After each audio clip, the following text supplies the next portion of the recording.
प्रिय दर्शकों नमस्कार। आज के हिंदी समाचार में आप सभी का स्वागत है।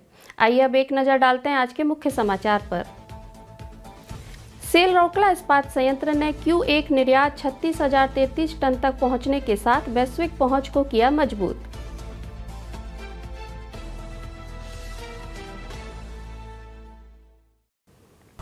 सेल मेडिक्लेम योजना का हुआ नवीनीकरण। और सेल आरएसपी ने अपने लिपिक वर्गीय कर्मचारियों को AI सक्षम हिंदी टाइपिंग कौशल के साथ बनाया सशक्त।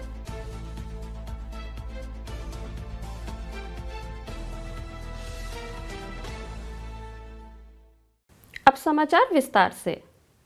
रौकला steel plant RSP steel authority of India limited की एक इकाई ने जून और चालू वित्त वर्ष की पहली तिमाही में उत्साहजनक परिचालन और वाणिज्यिक परिणामों की एक श्रृंखला के साथ समाप्त हुआ, जो मुख्य रूप से न्यू प्लेट मिल, एनपीएम के रोलिंग अनुशासन और एक केंद्रित निर्यात प्रेषण रणनीति की वजह से हुआ।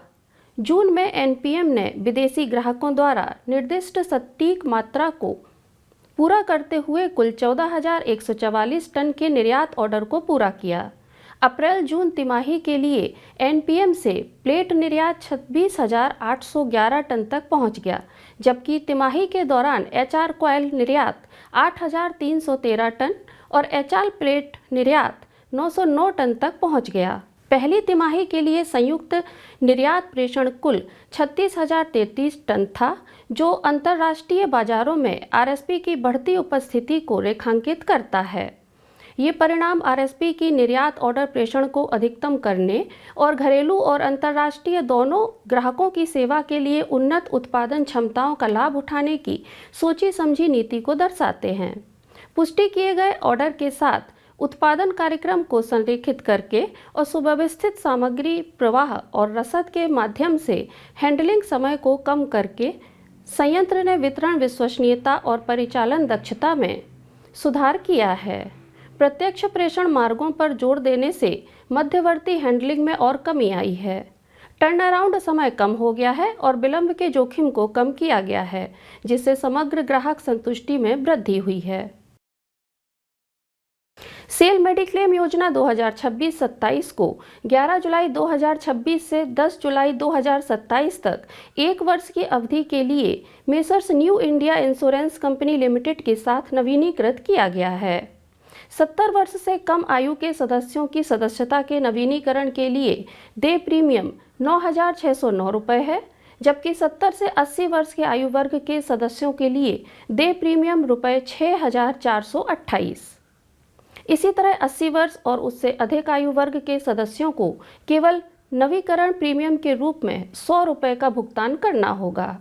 पॉलिसी अवधि 2026-27 के दौरान नवीनीकरण और नए नामांकन के अलावा गैप केस यानी पूर्व कर्मचारी को अपनी सदस्यता को नवीनीकृत करने में विफल रहे हैं या सेल से अलग होने के बाद सेल मेडिक्लेम योजना के तहत कभी नामांकन नहीं किया है, और वे पूर्व कर्मचारी जो सेल मेडिक्लेम योजना 2026-27 के तहत प्रदान किए गए कवरेज मानदंडों के संदर्भ में अन्यथा पात्र थे, उन्हें भी उनकी आयु श्रेणी के आधार पर प्रीमियम के भुगतान पर 2026-27 के लिए योजना के तहत नामांकन की अनुमति दी जाएगी। 70 वर्ष से कम आयु के सदस्यों के गैप मामलों के लिए देय प्रीमियम प्रति सदस्य 19,218 रुपये है, जबकि 70 से 80 वर्ष की आयु वर्ग के सदस्यों के लिए देय प्रीमियम रुपये 12,856। इसी तरह 80 वर्ष और उससे अधिक आयु वर्ग के सदस्यों को केवल प्रीमियम के रूप में 100 रुपये का भुगतान करना होगा। पॉलिसी अवधि 2026-27 के दौरान सेवानिवृत्त होने वाले कर्मचारियों और उनके जीवन साथी के लिए नए नामांकन को अनुपातित प्रीमियम के भुगतान पर सेल मेडिक्लेम योजना 2026-27 के तहत कवरेज की अनुमति दी जाएगी। इसके अलावा सेल मेडिक्लेम योजना में नामांकन के मौजूदा नियमों और शर्तों पर पूर्ण प्रीमियम के भुगतान पर इच्छुक कर्मचारियों, पूर्व कर्मचारियों के लिए सुपर टॉप अप की सुविधा है। सेल मेडिक्लेम स्कीम 2026-27 का विवरण संपर्क वेबसाइट https://sampark.selrsp.co.in और सेल वेबसाइट https://www.sale.co.in और सेल मेडिक्लेम पोर्टल https:/sale.mdindia.com पर भी उपलब्ध है। गैप केस नामांकन के लिए पात्र पूर्व कर्मचारियों और संपर्क वेबसाइट https:/sampark.salersp.co.in पर उपलब्ध भौतिक फॉर्म भरना होगा। डीडी बैंकर चेक के माध्यम से प्रीमियम का भुगतान करना होगा। आवश्यक दस्तावेजों को संलग्न करना होगा और इसे HRER और C अनुभाग, प्रशासन भवन या मेडिक्लेम कार्यालय, जन स्वास्थ्य कार्यालय परिसर, सेक्टर 5 में अंतिम तिथि यानी 10/8/2026 के भीतर जमा करना होगा। गैप मामलों के लिए आवेदन पत्र संपर्क वेबसाइट से डाउनलोड किया जा सकता है। सेल मेडिक्लेम योजना के तहत नवीनीकरण और गैप केस नामांकन के लिए अंतिम तिथि 10 अगस्त 2026 है। सेल रौकला स्टील प्लांट RSP ने 9 जुलाई 2026 को ज्ञानार्जन एवं विकास विभाग में एक AI सक्षम हिंदी टाइपिंग कौशल प्रशिक्षण का आयोजन किया ताकि कार्यालय के काम के दिन प्रतिदिन के कामकाज में राजभाषा हिंदी के प्रभावी कार्यान्वयन को बढ़ावा दिया जा सके। कार्यक्रम में सभी 22 कर्मचारियों ने भाग लिया। प्रशिक्षण का उद्देश्य हिंदी टाइपिंग और डिजिटल अनुवाद में प्रतिभागियों की प्रवीणता को बढ़ाना था, जिससे उन्हें हिंदी में आधिकारिक कार्य अधिक कुशलता और प्रभावी ढंग से करने में सक्षम बनाया जा सके।